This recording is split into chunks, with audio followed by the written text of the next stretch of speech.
रामपुर गांव में एक ही आदमी का डर चारों ओर फैला हुआ था। वह था गांव का सरपंच भैरव सिंह।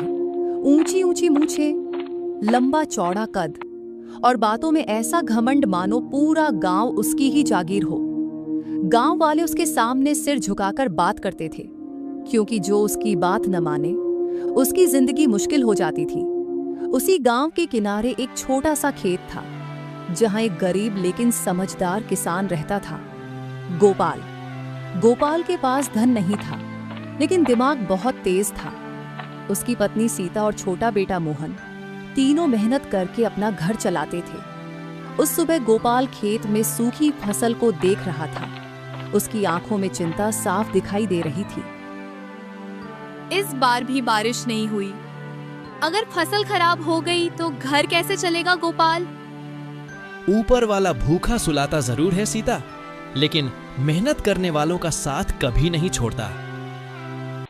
तभी दूर से धूल उड़ती दिखाई दी। सरपंच भैरव सिंह अपने 2 आदमियों के साथ खेत की तरफ आ रहा था। गांव वाले दूर खड़े होकर देखने लगे। लगता है आज फिर किसी गरीब पर आफत आने वाली है। भगवान गोपाल को बचाए।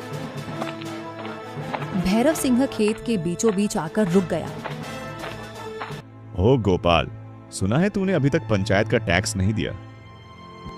सरपंच जी, फसल सूख गई। बस थोड़ा समय और दे दीजिए, मैं मेहनत करके आपका पूरा पैसा चुका दूंगा। मेहनत? गरीब आदमी की मेहनत सिर्फ बातें होती हैं। उसके आदमी जोर जोर से हंसने लगे। सुन गोपाल, अगर 3 दिन में पैसे नहीं दिए तो ये खेत पंचायत अपने कब्जे में ले लेगी। ये सुनते ही सीता की आंखें भर आईं। सरपंच जी, ऐसा मत कीजिए। ये खेत ही हमारा सहारा है। मुझे दया दिखाने की आदत नहीं है। गोपाल शांत खड़ा सब सुनता रहा। उसके चेहरे पर गुस्सा नहीं था, बल्कि एक अजीब सी शांति थी। ठीक है सरपंच जी, 3 दिन बाद पंचायत में मिलते हैं। जरूर आना, ताकि पूरे गांव के सामने तेरी गरीबी का तमाशा देख सकूं। भैरव सिंह वहां से चला गया, लेकिन जाते जाते पूरे गांव में डर छोड़ गया।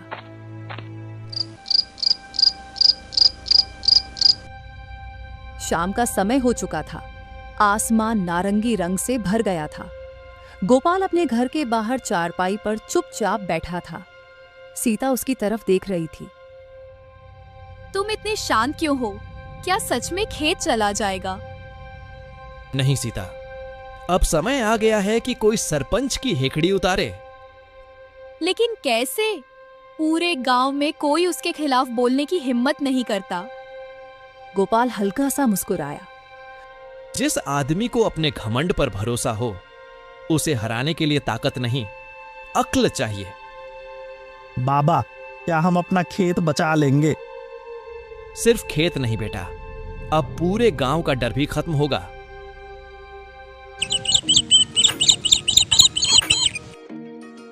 अगली सुबह पूरा गांव पंचायत के बाहर जमा था।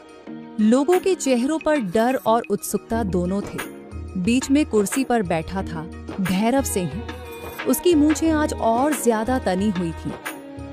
कहाँ है गोपाल? या डर कर भाग गया? तभी भीड़ के पीछे से आवाज आई।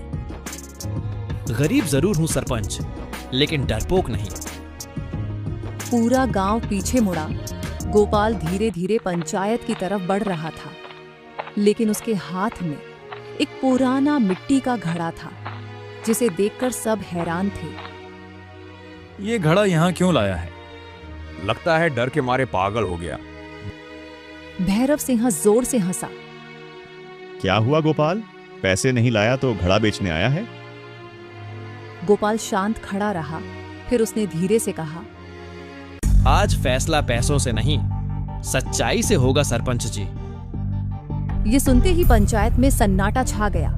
भैरव सिंह की आंखें सिकुड़ गईं। सीधे सीधे बोल, क्या कहना चाहता है? गोपाल ने घड़े को जमीन पर रखा और मुस्कुराते हुए बोला, इस घड़े में आपके घमंड का राज छिपा है। दोस्तों, आपको क्या लगता है? क्या गोपाल इस मिट्टी के घड़े की मदद से यह साबित कर पाएगा कि वह निर्दोष है? अपनी राय हमें कमेंट में जरूर बताइए। सरपंच भैरव सिंह की आंखों में पहली बार हल्की बेचैनी दिखाई दे रही थी। गोपाल, ज्यादा पहेलियां मत पूछा, सीधे बता इस घड़े में क्या है। गोपाल शांत खड़ा रहा। उसके चेहरे पर डर नहीं बल्कि आत्मविश्वास था। सरपंच जी, आज तक आपने पूरे गांव को डरा कर रखा, गरीबों की मजबूरी का फायदा उठाया, लेकिन आज सच पूरे गांव के सामने आएगा।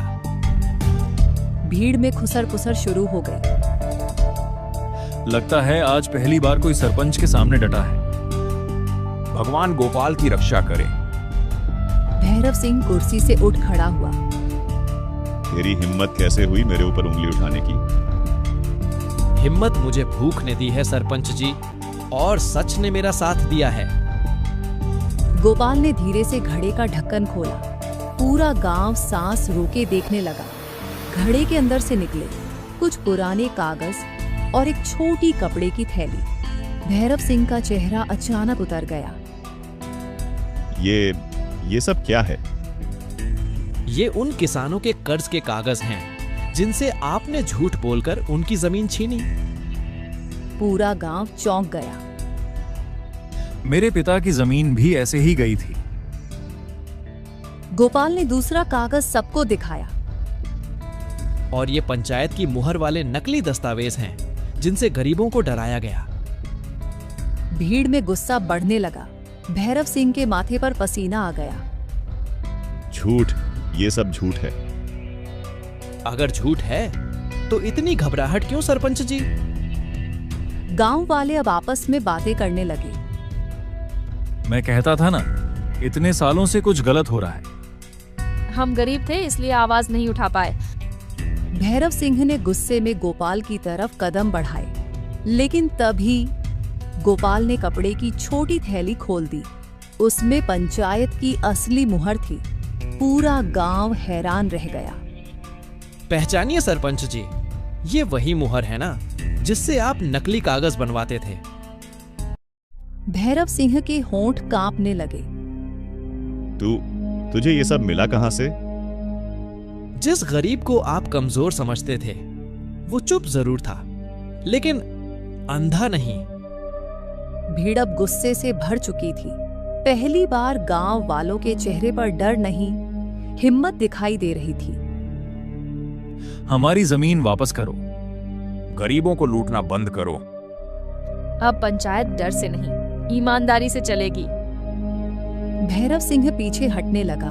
उसकी ऊंची मूंछें, जो हमेशा घमंड से तनी रहती थीं, आज झुकी हुई थी। मुझसे गलती हो गई। गलती नहीं सरपंच जी, घमंड था। कुछ पल के लिए पूरा पंचायत आंगन शांत हो गया।